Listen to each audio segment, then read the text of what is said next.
ఏది అయినా ట్రై చెయ్యి ఆచి చికెన్ మసాలా. ఆచి చికెన్ మసాలా. రాష్ట్రంలో వినియోగిస్తున్న ఏఐ అగ్రిటెక్ సేవలు అద్భుతమని బిల్ గేట్స్ ప్రశంసించారు. సాగులో కొందరు రైతులు ఏఐ టెక్నాలజీని, డ్రోన్ సేవల్ని వాడటాన్ని అభినందించారు. సేంద్రియ పద్ధతుల్లో పండించిన ఉత్పత్తులను పరిశీలించారు. మహిళలు తీసుకువచ్చిన స్థానిక వంటకాల్ని రుచి చూశారు. తిరుమల వెంకటేశుని ప్రాశస్త్యాన్ని ఆసక్తిగా తెలుసుకున్నారు. వ్యవసాయ రంగంలో రాష్ట్ర ప్రభుత్వం అనుసరిస్తున్న టెక్నాలజీ వినియోగం, ఏఐ ఆధారిత రైతు సేవలను సీఎం చంద్రబాబు, మంత్రి లోకేష్తో కలిసి బిల్ గేట్స్ స్వయంగా పరిశీలించారు. ఉండవల్లి సీఎం క్యాంపు కార్యాలయం సమీపంలోని వ్యవసాయ క్షేత్రాన్ని గేట్స్ సందర్శించారు. సాంకేతికత వినియోగాన్ని పెంచేలా చేపడుతున్న కార్యక్రమాలను వ్యవసాయ శాఖ ఉన్నతాధికారులు గేట్స్కు వివరించారు. వ్యవసాయం అనుబంధ రంగాల్లో దిగుబడి పెంపు, సాగు ఖర్చును తగ్గించేలా ప్రభుత్వం తీసుకున్న చర్యలను తెలిపారు. నాణ్యమైన పంట ఉత్పత్తుల ఎగుమతులకు అవలంబిస్తున్న ప్రత్యేక కార్యాచరణను విశదీకరించారు. రైతు సేవా కేంద్రాల్లో అనలిటిక్స్, మానిటరింగ్ డాష్బోర్డుల ద్వారా రైతులకు మెరుగైన సేవలు అందిస్తున్నామని తెలిపారు. సీఎం చంద్రబాబు ఇటీవల ప్రారంభించిన ఏపీ ఏఐఎంఎస్ రైతు యాప్ వివరాలను మహిళా రైతులు బిల్ గేట్స్ కు వివరించారు. ఈ యాప్ ద్వారా ఏ పంటలు పండించాలి, సాగునీటి నిర్వహణ, నేల స్వభావం, ధరలు, మార్కెట్ సమాచారం, పురుగుమందుల నియంత్రణ వంటి విషయాలు సులువుగా తెలుసుకుంటున్నామని తెలిపారు.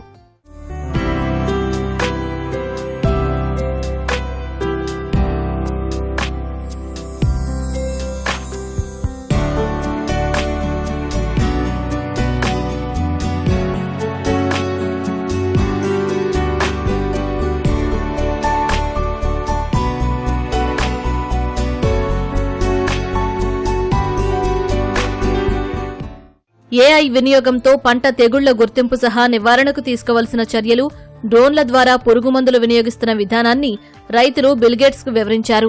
బిల్ గేట్స్ సమక్షంలోనే రైతులు ఏఐ టూల్ను ఉపయోగించి వ్యాధి సోకిన మొక్క ఫోటో తీసి అప్లోడ్ చేశారు. ఆ వ్యాధిని ఏఐ గుర్తించి నివారణ సూచనలు అందించింది.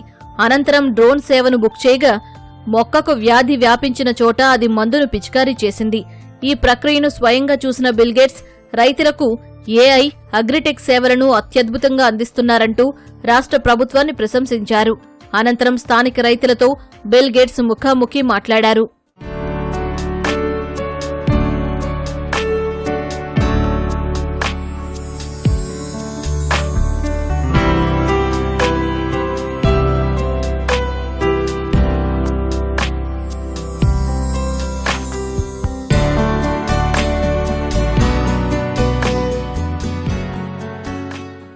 బ్రేక్ఫాస్ట్ మీటింగ్ సందర్భంగా తన ఛాంబర్లోకి వచ్చిన బిల్ గేట్స్ కు తిరుమల శ్రీనివాసుని నిలువెత్తు చిత్రపటాన్ని సీఎం చంద్రబాబు చూపించారు. శ్రీవారి ప్రాశస్త్యాన్ని, తిరుమల క్షేత్రం గొప్పదనాన్ని బిల్ గేట్స్ కు వివరించారు.